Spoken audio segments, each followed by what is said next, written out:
E essa aula é meio que uma oficina, então vai ter uma parte que vai ser aqui, uma parte que eu vou deixar vocês fazendo em separado, tentando reproduzir a coisa que eu mostrar. Ou então talvez a pessoa continue aqui, tira uma dúvida e fala assim: ah, não consegui instalar o plugin. A gente tenta ajudar a instalar. Ah, a versão do Sketch não deu certo. A gente consegue fazer esse auxílio para vocês. Então eu vou compartilhar aqui o slide que a gente preparou. Essa parte a gente vai parar um pouquinho aquela coisa das que estava um pouco mais técnico, assim, uma coisa que podia assustar um pouco e voltar um pouco para uma parte de uma modelagem e maneiras de representação que podem auxiliar na tomada de decisão. Então, vou compartilhar aqui a tela. Então, boa noite. É, isso aqui faz parte da nossa aula online do curso ADA, Assessoria de Águas. Nós temos o patrocínio do CAL de Minas Gerais. Essa aula vai ser ministrada por mim, Lucas e pela Ananda. Então vai ser a oficina do que a gente desenvolveu meio que uma interface tentando pegar algumas informações que a gente achou na internet, alguns plugins que a gente achou e voltar para o que a gente está pensando nessa adequação urbana de drenagem e manejo de águas pluviais. O nome que a gente deu para esse material foi o Fazendo Chover. Então esse material ele faz parte daquela coisa que a gente chama, e também como grupo de pesquisa os materiais didáticos, que seriam os instrumentos de diálogo, que são os instrumentos para fomentar novas questões e que orientam o programa de ensino e ajuda a desenvolver e criar novas atividades. Isso também é um material que nos ajuda a desenvolver um pensamento crítico sobre o que a gente está analisando. Então, pode ser tanto de uma maneira física, como aqueles kits que a gente chegou a mostrar com vocês nas oficinas, quanto de uma maneira assim, que seriam os instrumentos digitais, que eu acho que é uma maneira mais correta de chamar. Chega a ser uma interface ainda, não, porque não teve participação das pessoas que moram no lugar para na construção disso. Então, só para relembrar um pouco sobre aquela questão dos elementos morfológicos, que a gente, então, eu peguei aqui, no caso, aquele exemplo daquela bacia que a gente estava trabalhando, e para a gente relembrar um pouco e imaginar qual que é o sentido de escoamento que seria resultante nessa bacia aqui. Então, só lembrando que quando você acumula a água seria a linha de drenagem, né? Quando ela está contra ao sentido do caimento da curva de nível, e se está a favor o formato, né? Vai ser a linha de cumeada que vai dispersar a água para os lados.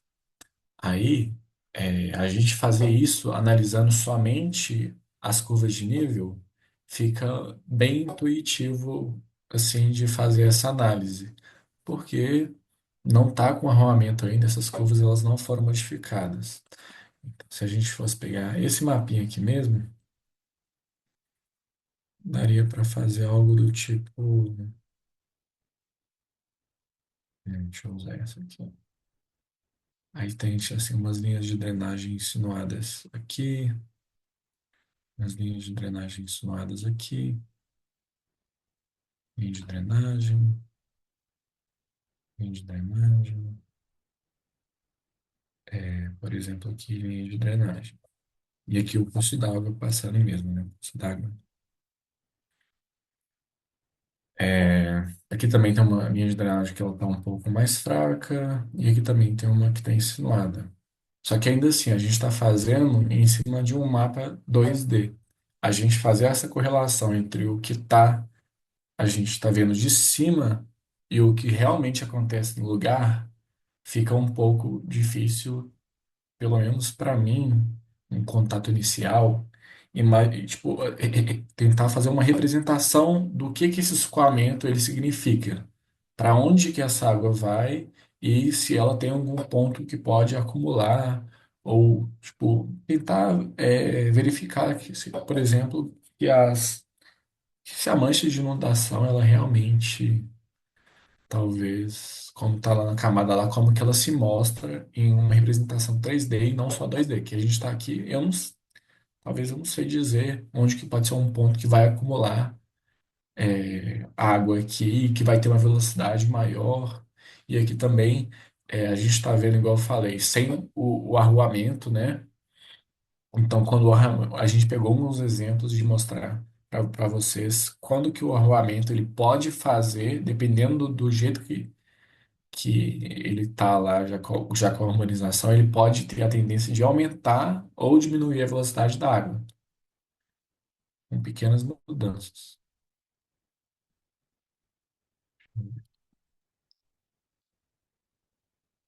Aí foi nesse slide aqui que a gente trouxe isso, que mesmo que a curva de nível ela esteja indicando para onde que vai essa água assim, né? Tipo aqui a mania de comeada que tá meio que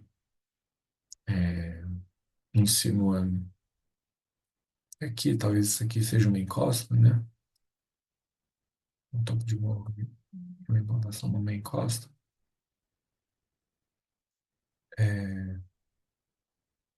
Se você faz com que as curvas elas sigam, por exemplo, um caminho específico sem mudar a direção dela, ela vai aumentar a velocidade dela, com certeza. Uma maneira de reduzir essa velocidade seria você fazer um caminho nesse parcelamento, nesse trajeto, que você tenha possibilidade de mudar a direção da água e fazer com que ela perca a força dela. Talvez não fique um caminho tão, sei lá, esbelto assim, mas ele vai cumprir a função dele de não aumentar a velocidade da água e, consequentemente, o volume que passaria e talvez diminuir a tendência de inundações ali. Então, a gente tem que pensar tanto na questão das curvas de nível e também na modificação dessas curvas para a implantação do arruamento e da urbanização. E casar essas duas ideias, eu acho que talvez paralelamente fica um pouco difícil nessa representação.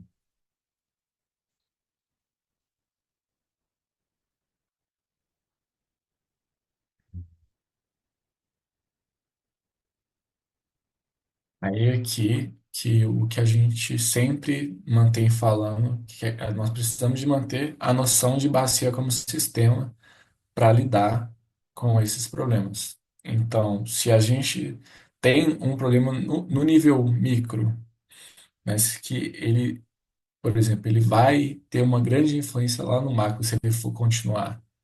Tipo assim, tipo, a causa dele vai aparecer lá no exutório, num ponto mais ajusante.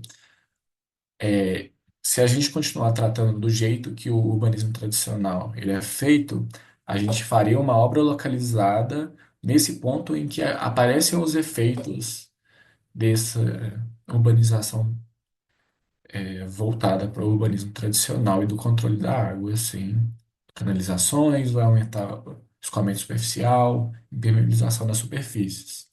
Mas se a gente talvez tratasse esses problemas na fonte deles, que seria aqui no nível micro, em um ponto mais alto, tipo assim, nos topos de morro, fazer uma coisa específica, e depois na meia encosta ou nas encostas você tratar as medidas de outras maneiras, a gente talvez teria um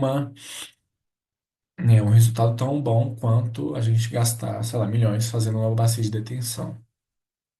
Então, essas são algumas maneiras que a gente poderia aumentar ou diminuir essa velocidade dessa água e tratar o problema na fonte em que ele aparece, não somente na quando o lugar tem um efeito e que as pessoas veem as inundações e que é normalmente onde a gente faz essas obras de grande porte. Aí a Nanda ela vai falar só um pouco aqui desse trecho que eu vou me mutar. E brevemente a gente só queria trazer esses exemplos de aplicabilidade, demonstrando alguns parâmetros que a gente consegue ver bem variados na literatura em relação ao traçado geométrico urbano. Gente, só uma pergunta, tá ok o meu microfone hoje? Agora tá dando pra escutar direitinho? Tá, dando pra ouvir. Ok. Então, os que a gente trouxe aqui, eles basicamente comunicam que as declividades ideais para redes de drenagem se situam entre 2 e 6%, e declividades maiores que 6%, em geral, vão aumentar demais a velocidade da água, né? Não vão ocasionar essa quebra de energia hidráulica que o Lucas estava explicando, o que ocasiona erosão, né, no interior dessas curvas. Então, o que é relevante é entender que avaliar possíveis alternativas de traçado urbano é avaliar os traçados geométricos que, no caso de terrenos acidentados, se adaptem melhor à interpretação e acompanhamento, na verdade, das variações topográficas. E lembrar sempre que em referência a sistemas urbanos, infraestruturas urbanas no geral, o traçado, sem alteração importante das curvas de nível, torna as implantações mais econômicas, estáveis e, em geral, mais agradáveis também, tendo, portanto, a capacidade de encarecer ou baratear os sistemas urbanos. Pode ser.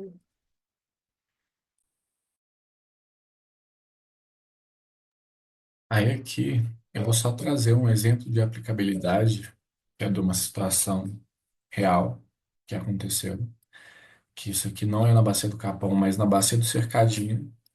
A Prefeitura de Belo Horizonte ela tinha feito uma proposta de uma bacia de detenção para ser aplicada nesse ponto aqui. Só que quando ela chega na,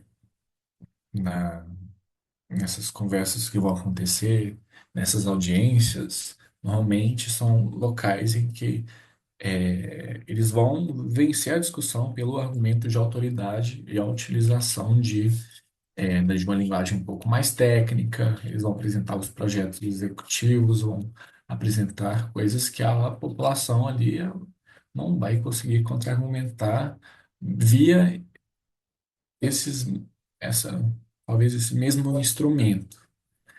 Aí, só para mostrar aqui que tinham um projeto de uma bacia de detenção e que aí eles chegaram até mostrar em reuniões de audiências públicas como que seria esse projeto dessa bacia de detenção. Então eles chegaram a fazer, eu acho que talvez até um pré-projeto ou um projeto executivo, já tinham todos os cálculos, qual que era o volume de água que aquilo iria segurar, mas assim, eles não pensaram talvez pelo lado da população que já vinha trabalhando naquele lugar com de outros usos e que também usos, por exemplo, por exemplo, uma horta, alguma coisa, também eu acho que era uma área de preservação e era uma coisa que a população já pleiteava um uso que manteria aquela coisa como uma superfície permeável. Aí a prefeitura chega e fala assim, não, nós vamos fazer, nós já estamos com um projeto de uma bacia de detenção e aí essa parte aqui, a amarelinha, que seriam até as pessoas que seriam desocupadas para esse projeto ele ser viável ali, que é a proposta de desapropriação feita pela prefeitura. E essa proposta basicamente ela não passou porque eles não, eu acho que é, não vou confundir com a do Capão, porque eu não tenho certeza se é essa aqui que é a justificativa que o BID não tinha passado o prazo. Mas assim, discutindo só em planta. Eu acho que é muito mais fácil do lado técnico vencer essa, tipo, essa discussão. Então, uma maneira que a gente pensou em aplicar essas maquetes virtuais e ajudar nessa formação do próprio argumento ali para de contraposição foi, por exemplo, via essa maquete e que a gente foi lá e colocou na escala e a gente implantou o lugar que a prefeitura estava fazendo a proposta e somente, dando um pequeno zoom aqui, visualmente, essa bacia, ela ia pegar um uma porção bem grande da subbacia que faz parte da bacia do cercadinho, e a população ela estava querendo contra-argumentar assim, ah, mas você consegue me provar que isso realmente vai resolver o nosso problema? Entendeu? Para você fazer toda essa mudança, todo esse impacto que vai ter, a gente já dá um uso específico. Isso aqui é uma área que já está permeável e você chega com os cálculos e fala que isso aqui vai resolver. Mas e aí? Eles querem demonstrações de que realmente resolveria. E acabou que essa baixa de detenção ela não foi executada. Mas aqui seria alguma maneira de mostrar, sem ser implanta, qual que seria o impacto de implantação daquela obra. Aí, o Fazendo Chover entraria em outro momento aqui, que seria que uma coisa é a gente ver e implanta os cursos d'água e os caminhos da água. Outra coisa é a gente ver numa representação 3D quais que seriam os locais que essa água poderia acumular. Teria a possibilidade de dar zoom e analisar um trecho, sim. Então, isso aqui é uma das maneiras que a gente,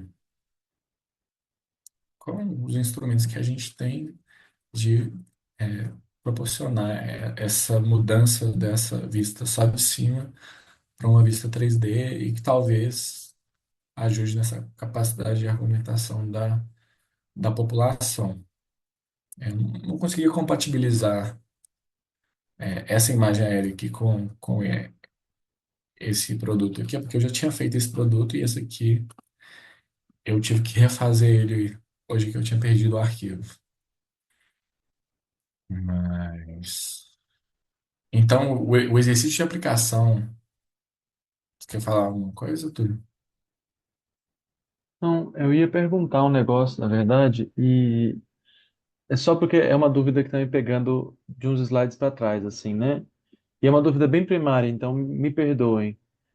É, vocês falaram, vocês estavam falando sobre o, seguir a curva de nível, né, para o preenchimento, para a elaboração de traçados urbanos ali, né, um pouquinho ali para trás e tal.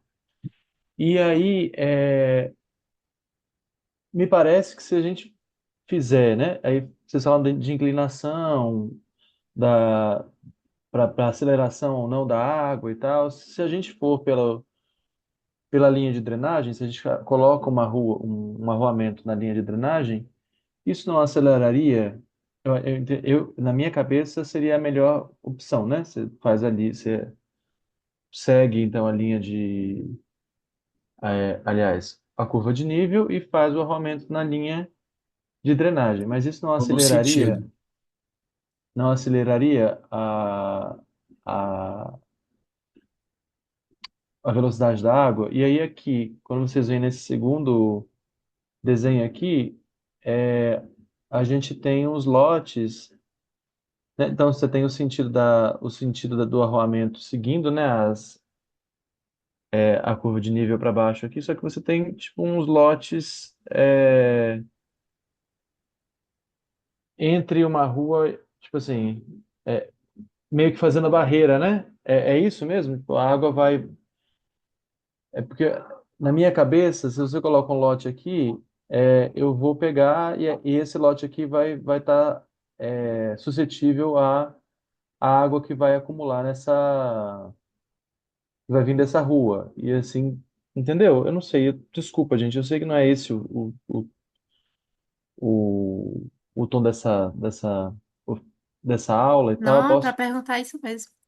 posso tirar essa Tá dúvida ótimo. no sábado em outro momento, mas a questão é, eu coloco, a intenção seria eu colocar o arruamento no sentido ou na própria linha de drenagem? Isso seria uma medida interessante? Ou isso só aceleraria o volume da água, por exemplo?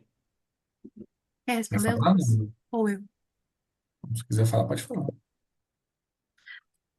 O que eu ia comentar é que isso que você está perguntando depende de alguns fatores para além da gente saber se vai ser o sentido longitudinal, por exemplo, ou transversal às curvas de nível. Por exemplo, se o terreno é mais acidentado ou ele é mais plano. Nessas perguntas que eu estava fazendo, a gente tem que levar em consideração também que os sistemas urbanos, eles não podem levar em consideração só o aumento ou diminuição da velocidade da água. Então, por exemplo, você favorecer que ela escoe com mais facilidade pode não ser o ideal para vias pedonais ou para a gente tratar mesmo de circulação rodoviária. Então, isso tudo é conflituoso na hora de fazer, tomar as decisões do tratado geométrico. Mas o que você estava perguntando, também vão ter os zoneamentos distintos na cidade de, por exemplo, as áreas de acumulação, em que vai ser mais interessante a gente, por exemplo, colocar um espaço de uso livre ou de uso público que possa servir como uma bacia de detenção, uma bacia de retenção e seja um ponto de convergência.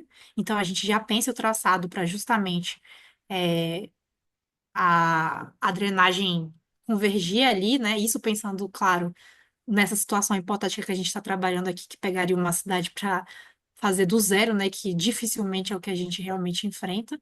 É, e aí, essas vão ser um tipo de decisão em que a gente tem que apostar em pontos de convergência para as águas e que essa análise que você fez está correta, porque dependendo do posicionamento, isso vai convergir mais água ou vai é, ser uma barreira, um obstáculo. Então, dependendo do que a gente vai precisar para aquela função, vai tomar decisão de localização, né, do equipamento.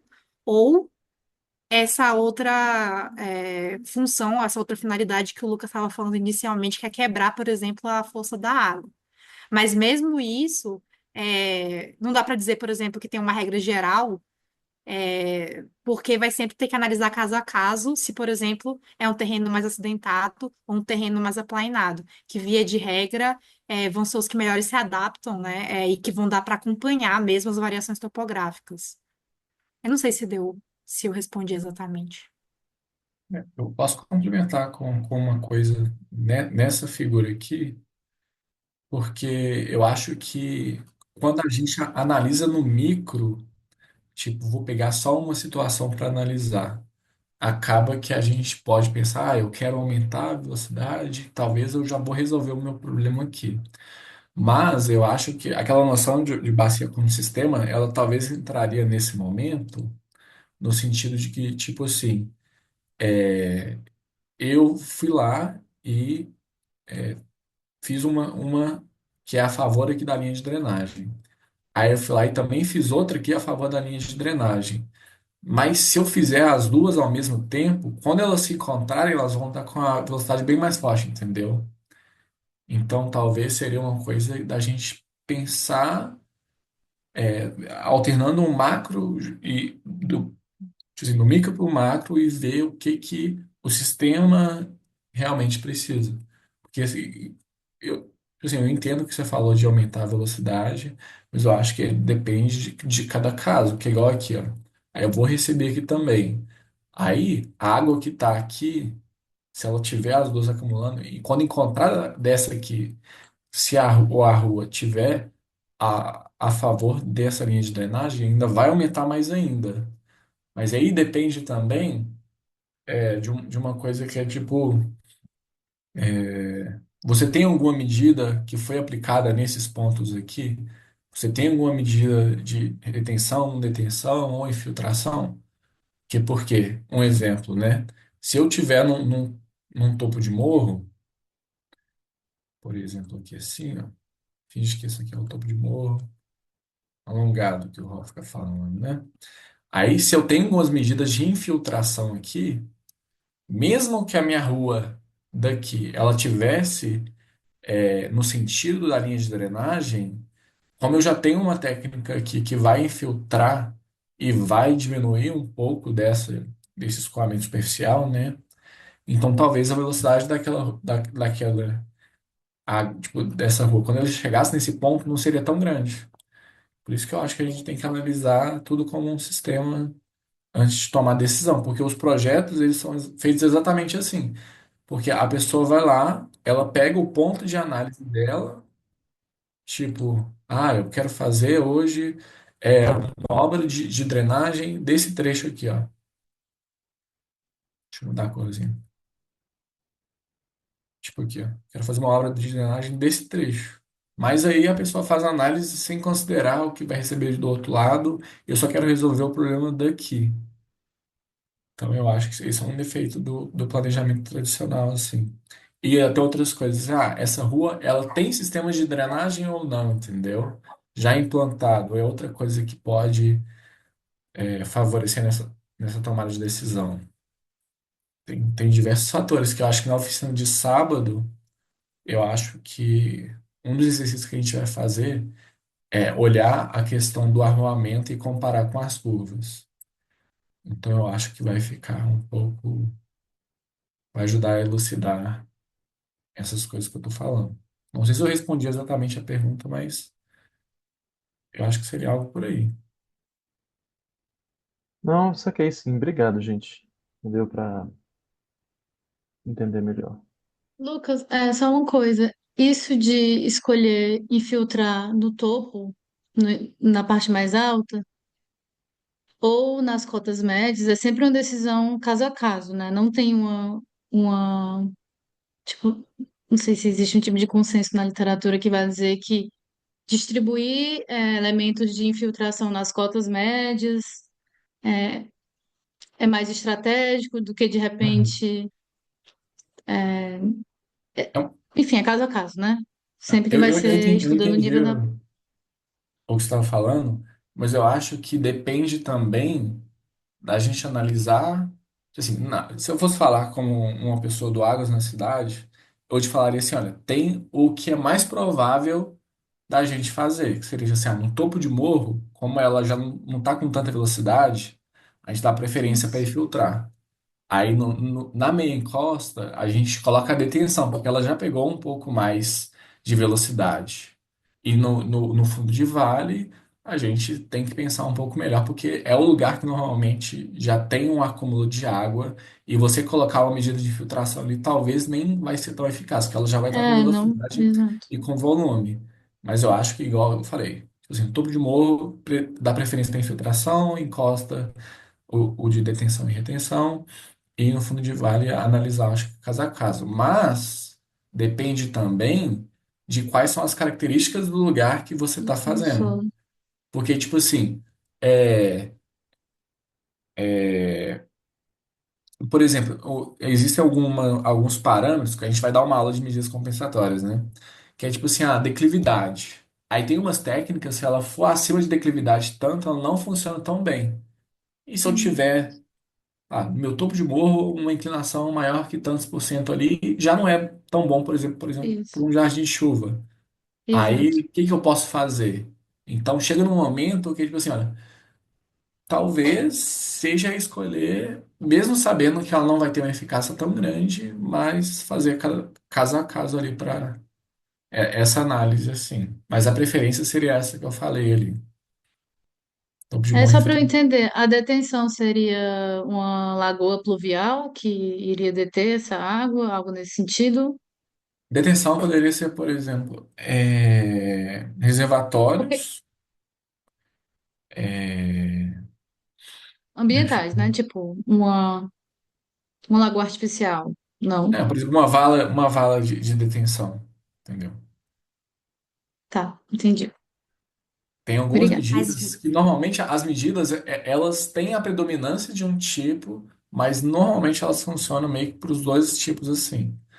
Mas Sim, aí, por sim. exemplo, tem as mas em específicas, termos pode de falar. reservatório de amortecimento, que é o que você está perguntando, que no caso são já intervenções artificiais mesmo, geralmente a distinção que se faz é que bacias de detenção é, elas ficam cheias somente por um período e as de retenção ficam permanentemente Hum. inundadas.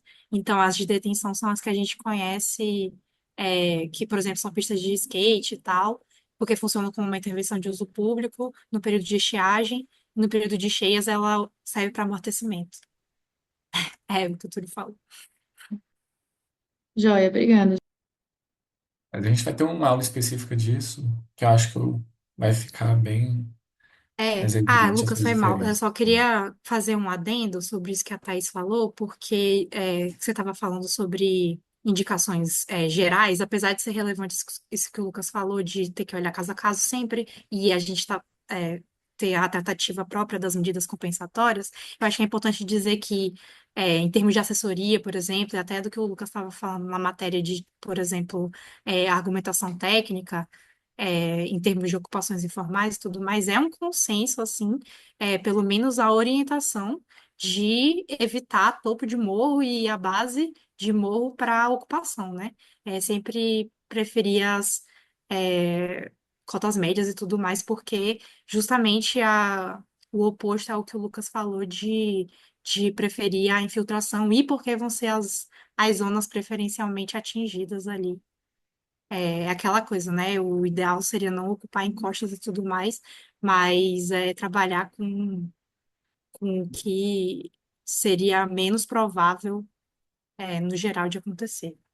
Pelo menos essas são as orientações de praxe que eram feitas, o que cada vez mais com as mudanças climáticas, a gente vai ter sempre que estar revendo as técnicas de Caso, assessoria. só uma dúvida só. Seria não ocupar o topo de morro e ocupar a encosta, né? É, é. Você falou o contrário ali. Alguém tem mais alguma pergunta sobre alguma parte? Porque daqui, o próximo slide seria o quê? Da gente fazer meio que um exercício de que seria utilizando o mapa lá, que é o DWG, que já tem as curvas de nível já, né?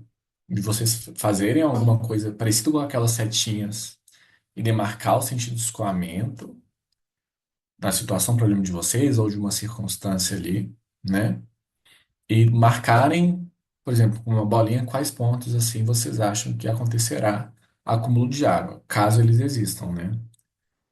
Aí, utilizando os arquivos da orientação da tarefa, a gente tentar fazer chover nessa circunstância e ver se o que a gente marcou aqui na primeira parte do exercício realmente foi o que aconteceu na parte 2 após a simulação. Depois, essa parte que eu voltar para a aula e comparar o que foi feito em um, se realmente aconteceu em dois. E discutir um pouco ali. Aí a gente está aqui disponível tanto para a parte não conseguir instalar o Sketch, não conseguir instalar o plugin. E também estamos disponíveis para caso algum grupo queira tirar dúvida. E também eu acho que o exercício, para quem não tem uma dúvida e tenha conseguido instalar o, o, o Sketch e os plugins, para vocês talvez saírem da reunião, tentarem fazer o procedimento, depois voltam. Quem tiver dúvida, continua aqui. Eu posso até fazer um ao vivo aqui com vocês, para caso alguém queira seguir, mas assim, o vídeo lá, tutorial, ele vai fazer a mesma coisa. Não sei qual que é a preferência de vocês. Eu prefiro que você fazendo e a gente acompanhando, Lucas, se for possível. Você fala Só da uma coisa, instalação, né? não. Instalação é porque o meu já está instalado, né? Essa que é o problema. É, Eu queria, porque por eu não exemplo, consegui. Eu consegui baixar o 2017, mas os plugins eu não consegui instalar. uma Só coisa que eu posso. a caixa de areia. Por exemplo, eu ia ajudar, por exemplo, caso a caso, quem não conseguiu, entendeu? Aí os grupos que conseguiram, talvez vocês saem ou continuam aí e tentam reproduzir, eu não sei, mas eu queria saber, tipo assim, quem conseguiu e quem não conseguiu instalar e fazer alguma coisa ali. Só para anotar. Carol, pode falar. Você tá com a mão levantada? Assim, Ah, não, A era só para Carol comentar. primeiro, depois a Carolina. ah, tá. É porque Carol e Carolina. A Carol foi primeiro, eu acho. Não, era só para comentar que eu consegui instalar, né? Baixei o 2018, que realmente eu tentei em 2021, não deu certo, e deu certo aqui os plugins, consegui fazer chover, só falta compartilhar com o grupo. A dúvida que eu Bom, tô como que faz para desfazer a chuva? Porque eu Ah, queria. tem uma coisa, tipo, e se desfazer a chuva é porque Hum, esse plugin ele foi meio que descontinuado pelo cara que era o programador, que era, tipo, genial, que ele conseguia fazer essa coisa. Por isso que só funciona do 18 para trás, assim. Aí, a minha alternativa para voltar para essa coisa é sempre ter um arquivo salvo, tipo, antes de chover, entendeu? Tipo, ele tá. eu pensei em fazer isso. Então é por aí mesmo, né? Aí, tipo assim, quando você tá no arquivo, se você der um Ctrl Z, ele volta pro estado antes da simulação, entendeu? Mas é bom ter um. Aquele, tipo assim, o ponto zero, que aí você só vai apertar e vai funcionar. Beleza.